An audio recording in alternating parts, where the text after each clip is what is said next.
Hey, are you wondering how to become a life coach? Stay tuned for the 7 steps you need to take to make that a reality. So if you want to really build a viable, sustainable, long-term coaching business, by the end of this video, I'm going to give you the roadmap with the 7 required elements that it takes. So who am I? I'm Sean Smith. I'm the founder of Elite Coaching University, where we give you the tools to be a better coach and the strategies to build a bigger business.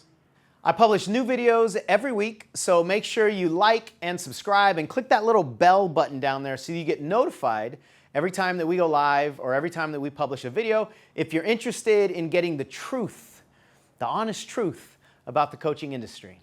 I've been coaching this industry for well over 12 years now. I've seen every template and business model and philosophy and system out there. And what I want to do for you in this video is synthesize all this confusing information to give you a foundational roadmap that's easier for you to understand. So now, before we get into the individual steps, I want you to know that this is a high-level overview of the entire process. It's not an in-depth training into each individual steps. Otherwise, this video would probably be 9 hours. But I will go into more detail in each one of these steps in different videos. Step number 1, the most foundational piece, is that you have the desire to do this. And your desire has to come from a place of service and really, truly wanting to help people. Because coaching is a unique industry in that it's a pretty sacred and intimate exchange when you step forward and say, I'm going to help people change their lives. And it's a completely different game when you are the product. You're the face of the company, you're the brand, your image is everywhere. When it's you that you're marketing, it will bring all of your insecurities up to the surface, and that makes this 100 times more difficult than if you were just going to be selling some kind of widget online. Now, if your mind is working properly, it's going to try to convince you to stop. It wants you to be out of the spotlight so you can avoid failure and rejection. That's what it does. It's the main job that it has. And so in my experience, because it's such a personal journey and the fears are really deep, the only way to really overcome all of those natural challenges in business is that you stay so connected to your heart's desire to serve that it overpowers and outweighs your head's desire to protect. Otherwise, you'll fall prey to all the mental obstacles that grab and stop most coaches from ever succeeding in this industry. Step number 2 is competence. I mean, let's face it, you got to learn the tools of the trade. And unfortunately in this industry, with all the quick fix philosophies and blueprints and one-size-fits-all approaches, what gets missed a lot is that you kind of need to be a good coach. I mean, more traffic coming to your website and all the marketing systems out there cannot sustain a low-quality product. That's in any business. So you have to become a high-quality product and really give people a great experience of coaching. Otherwise, even if you get first-time clients, you won't get repeat clients, and you sure as heck won't get referrals from other people because they didn't have a good experience. And for that, you need training. I mean, it's like any other industry. Coaching is not you just showing up and telling people what to do or transferring the knowledge from your head into their head, at least not if you want to be a transformational coach, where you can really truly help people make tremendous shifts in their lives and change their emotional reality and shift limiting beliefs. It's a very specialized skill set that requires time and commitment if you approach it properly. I mean, you have to understand human behavior.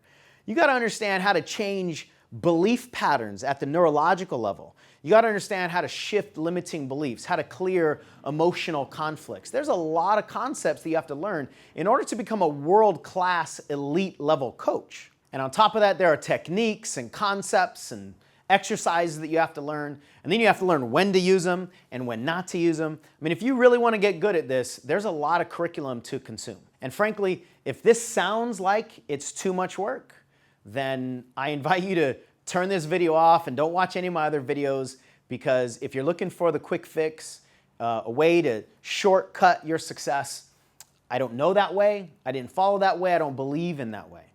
To me, coaching is a sacred exchange. It's a very noble art to get into and commit to. But if you do it right, you can change so many lives. And the honest reality is we need to earn people's trust by being a good coach in order for them to hire us so that we can help them change their lives. And if you're not into doing it that way, I can almost guarantee this wouldn't work out for you anyway. Now, the best way to get your competence is to go through some kind of certification program that will teach you the tools that you need to do the work that you really want to do. Step number 3 is certainty.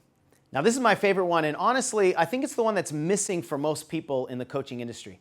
Certainty is this deeply rooted conviction that you know you're going to be able to shift somebody's life, and you also know the exact steps that you're going to walk them through in order to make that happen. Now, hopefully your certification program has given you that confidence and those steps, but certainty at a deep level can only be created and increased through practice. So make sure your certification program includes practice with other coaches and hopefully feedback with more experienced coaches so you can constantly develop that certainty. Now, as I said, I think most coaches don't have this level of certainty, and trust me, prospects can feel it. It gets conveyed energetically. And the reality is, if your prospect hasn't bought your certainty, they'll never buy your services.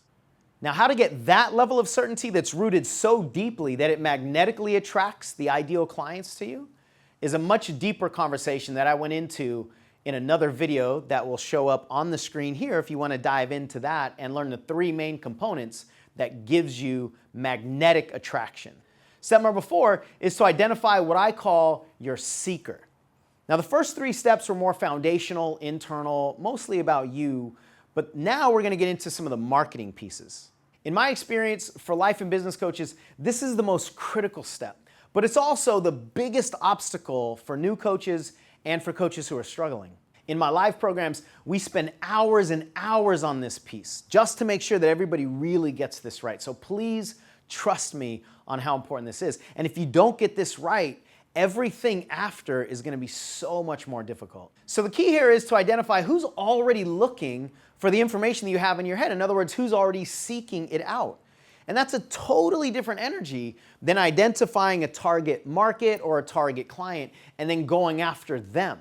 I mean, that feels like chasing, and it's coming from your perspective. So it's much easier to just get in the way of people who are already looking for you. Now, contrary to popular belief, the more clear you are and the more you identify a single person, the more you will attract other people that don't match that profile. Now, this is one of the biggest resistances that coaches have, is that my stuff helps everybody, so I don't want to identify just a single person. But the reason that it works is because when you lock onto a single person, the energy in your language and your attention is magnetic. It draws people in, even if you're not talking to them specifically. Have you ever been at a party or some networking event, and among all these voices, you just hear one from across the room, and it seems like that voice cuts through everything else, all the other sound in the room, and just gets to your ear? That's the magnetic power of extreme focus. Now, if you want to go deeper into that discussion and get extreme clarity on who your seeker is, there's a link that I'll put in the description below that'll give you access immediately to that training. Now, step number 5, mambo number 5. Is that how to mambo? Yeah, it's like this. You gotta get the net going.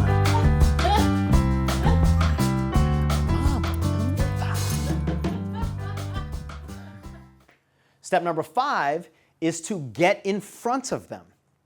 So there's this famous marketing question that says, where's the best place to put a hot dog stand? And most people get clever and creative and they say it's by a movie theater or it's out in the middle of a park.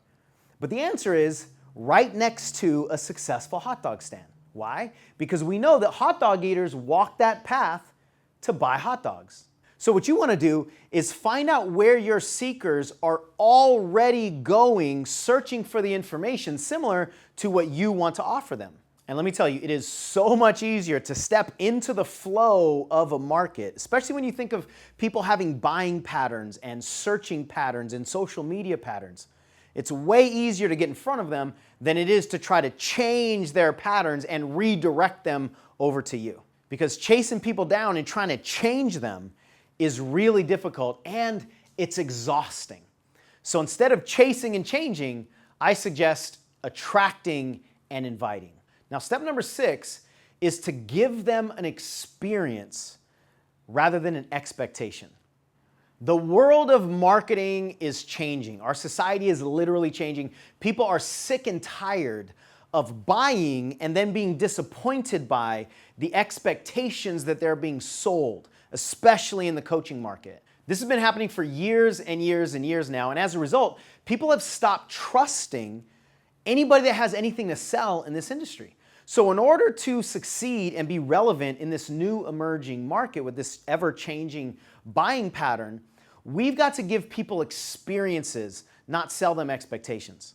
So what that means is give them something that they can actually feel some kind of shift with, whether it's a shift in their body, a shift in their results, some kind of a shift in their thinking. Because when you do that, people will know the experiential value of your information rather than the intellectual expectation of what it's supposed to give them. And then they can't deny it. But if they don't get that experiential value, they're going to continue to question, continue to scrutinize, continue to be suspicious of anything that's being sold in this industry. Now, even though this might sound like it's a huge uphill battle because people's buying patterns have changed and they don't trust us anymore, it's actually a great opportunity if you have the guts and the willingness to be authentic, earn people's trust, and give them that experience. And finally, we're at step number 7 where this all comes together, which is to offer them more of what they've already tasted. It's so much easier to offer your prospects the chance to continue something that they've already experienced than it is to sell them something that they haven't yet experienced. Now, at this point, if you followed the first 6 steps, you already understand them, they understand you, and they've experienced your value. So it's really a no-brainer for them to continue something that they enjoy. But most coaches are not doing this. They're continuing to try to sell their own knowledge, their own skills from their perspective. And not only is that unsuccessful, I think it's disrespectful. Because honestly, until you truly understand your prospect, you haven't earned their business. So remember this concept. Serve them what they want to learn. Don't sell them what you want to teach. And this is where it all comes together. If you invest the time and energy in doing it this way, once this clicks, your business can explode. But again, most coaches are not going to do this because we're programmed in society to go after the quick fix with this microwave mentality, this one-size-fits-all approach, or we're given ways to hack success. But that doesn't work. So if you're committed to creating a foundational, sustainable business that provides extreme value for people, you got to put the time in. And it is absolutely possible. And not only is it possible, but you are valuable enough to change people's lives. There's somebody out there right now dying to get the information that's inside your head. So that's the high-level perspective. All the other details about how to market on social media or doing webinars or all this other stuff that people are searching for really depends on who you are, who your seeker is, where they are, and what they're seeking. So please don't go out there searching for this generalized cookie-cutter approach and try to fit yourself into that template. It's not going to work. Start with yourself, your unique attributes, and build a solid business structure around you. So I'd love to hear from you. Please comment below and let me know who your seeker is and what your plan is to get in front of them and which services you want to offer them. And I or my team will respond and give you whatever advice we have or any thoughts that we have to help you do it better.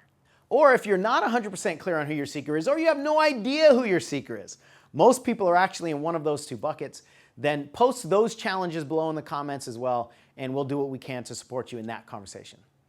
So as I mentioned, I've got a full training on how to identify and clarify your seeker. Click the link in the description to go there. And if you want to connect with a bunch of other coaches who are committed to building an integrity-based, authentic, successful coaching business, join our Facebook group. It's called The Truth About Coaching, and I'll put the link in the description below.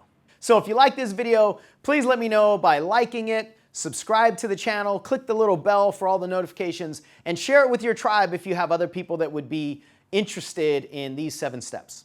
And finally, comment below with the word ready if you found this content useful and you are committed to making this work. Thanks for watching. I'll see you in future videos.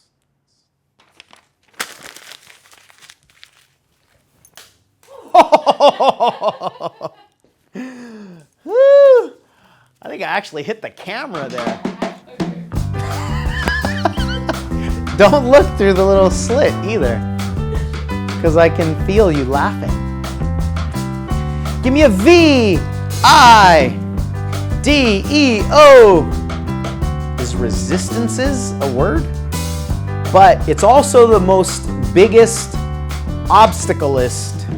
Rule, skills. I just turned into a tortoise. Doesn't go back in.